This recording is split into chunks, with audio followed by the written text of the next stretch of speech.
When I was 8 or 10 years old, my grandfather, I would go over to my grandfather's house and help him out in the garden. And the work wasn't heavy, but it was really more companionship than it was heavy work. He watered his garden with rills from a creek that ran through his 3 acres of property, which was, as I learned much later, iconic of the Netherlands and how the Dutch irrigate and control water.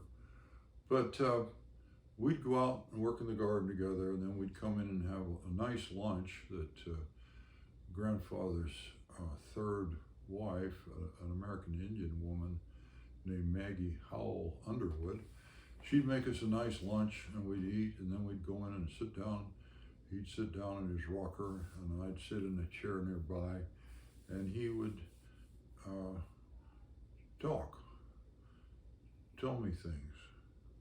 And he had a recurring theme that was, son, when you grow up, you need to learn how to make enough money to have all the good food that you want to eat. He'd been actually hungry when he was about that age because there'd been an economic downturn in Europe, and his family was so financially strapped they had to have him and his brother go live with an aunt and uncle in Duisburg for a time before they came on over to the United States. But all the good food that you want to eat, and you need to get a roof over your head that doesn't leak, and you need to have a few clothes that are adequate, and then you need to make a few friends, really good, trusted friends. And after that, after you get those things, then you need to go out into the community and see what you can do to help people. And he told me that story over and over. I kid about it and say he ruined me as an entrepreneur, because it wasn't about seeing how you could gather up as much money and property as possible. It was going out in the community and seeing what you could do to help people. So that had a strong and lasting effect on me. He didn't talk about his brother, but my father and mother did. He had a younger brother who was acquisitive, and his big goal in life was to accumulate money, and he did, and bought land. He bought timberland and grazing land, and he kept expanding and expanding.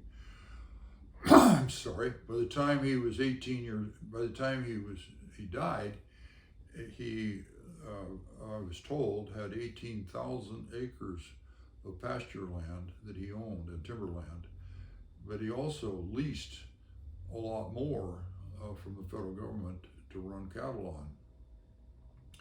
So he became a millionaire when $1 million is a lot of money. My grandfather, when he died, I was told had $15,000 in the bank, and he had the very modest house on 3 acres, which my dad promptly sold for $15,000. But he was happy. He would have a Tom and Jerry party every Christmas, and over 200 people would pour through that small house and have 1 or 2 Tom and Jerry's and congratulate each other for having made it through another year and for being good friends. And he was happy. He used to say to people as they were leaving, well, may the good Lord take a liking to you, I never could. And then he'd laugh, and there were all kinds of jocular remarks that they made back and forth that were basically saying, I love you, I love you, I'm so glad to be with you, so glad to see you, I'm happy, you make me happy. So that's how I was turned into what some people would call a socialist, because I always wanted to get more money together for working people and poor people. But I balk at the use of the word socialist, because socialist at its core is saying the government's going to own everything and manage it for the benefit of the people. And I don't think that is a productive system. I think there needs to be incentive. You could set up incentive in a socialistic system, I'm sure, but that's not something anybody talks about. I've always been a small businessman. I had a law firm, a law office where I owned some furniture that I bought, and I hired a secretary, and sometimes I had a paralegal, and part of the time even an associate attorney.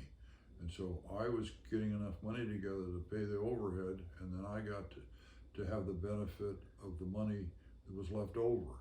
So I was working to increase my income in a modest sense, not just wanting to have a job with the government where I was completely surviving on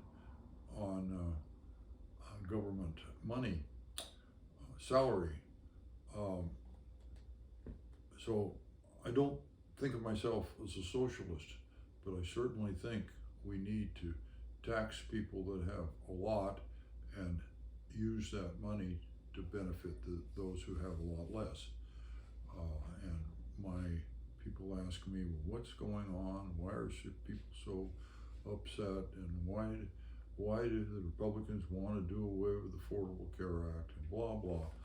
It's all extremely simple. There are those who want to be generous and helpful, and they tend to get into the helping professions. And then there are the people who don't want to be generous. They don't want to share the money they've managed to scrape together. They think they've got like a religious right to have that money to themselves and not share it with all these people that they say and think are deadbeats because they need help. So to me, politics is a very simple equation. It's a struggle between the people who want to be generous and share and help people get a leg up, and the people who just don't want to share. So that's my political philosophy, and I think that's pretty well end this tape on how the making of a left